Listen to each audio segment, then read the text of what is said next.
বাড়িওয়ালা, আপনারা বাড়িওয়ালা আগামীতেও থাকবেন না, বিগত 17 বছরও ছিলেন না। আমার নেতা জনাব তারেক রহমান বাংলাদেশ আসার পরে এইসব বাড়িওয়ালার অস্তিত্ব থাকবে না, কারণ এরা আওয়ামী লীগের দোসর এবং আওয়ামী লীগের দালাল। বিএনপির নাম ভাঙ্গাইয়া এরা রাজপথে এখন সাদা পাঞ্জাবি সাদা পায়জামা পরে উপরে একটা কোটি লাগাইয়া আইসা বলে তোমরা ভাড়াটিয়া, তোমরা কোথেকে আসছো? আমরা বাড়িওয়ালা। তোমরা বাড়িওয়ালার এই 17 বছর কোথায় ছিলা? 17 বছর আওয়ামী লীগ করছে, ঠিক। তোমরা বাড়িওয়ালারা 17 বছর কোথায় ছিলা?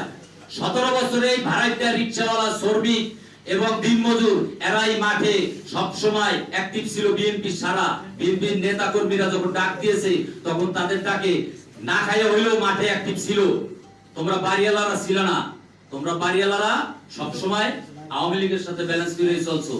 তাই আমি ওইসব বাড়িওয়ালাগুলো সাবধান করতে চাই যে সাবধান হয়ে যান, সামনে আপনাকে তালিকা হইতাছে, আপনারা পার পাবেন না। জনাব তারেক রহমানের কাছে প্রতিদিনের লিস্ট আছে এবং এইসব দোষরদের তালিকা হচ্ছে, সব দালালদের তালিকা হচ্ছে এবং এইসব চাঁদাবাজ এখন এই যে চাঁদাবাজি করতেছে বিভিন্ন বাড়িওয়ালা, অথচ ভাড়াটিয়ারও কোনো অস্তিত্ব নেই। আজকে ভাড়াটিয়ারা একটা প্রোগ্রামে যাইতে হইলে তার পিছের কাতারেও জায়গা পায় না, বাড়িওয়ালাও জ্বালায়। তোমরা বাড়িওয়ালারা সাবধান হয়ে যাও, তোমাকেও সামনে দুঃখ আছে। আমি বক্তৃতা বেশি দিব না। বাংলাদেশ জাতীয়তাবাদী দল, জিয়া সৈনিক দল জিন্দাবাদ, তারেক রহমান জিন্দাবাদ, দেশ নেত্রী বেগম খালেদা জিয়া জিন্দাবাদ, শহীদ জিয়া অমর হোক। আসসালামু আলাইকুম।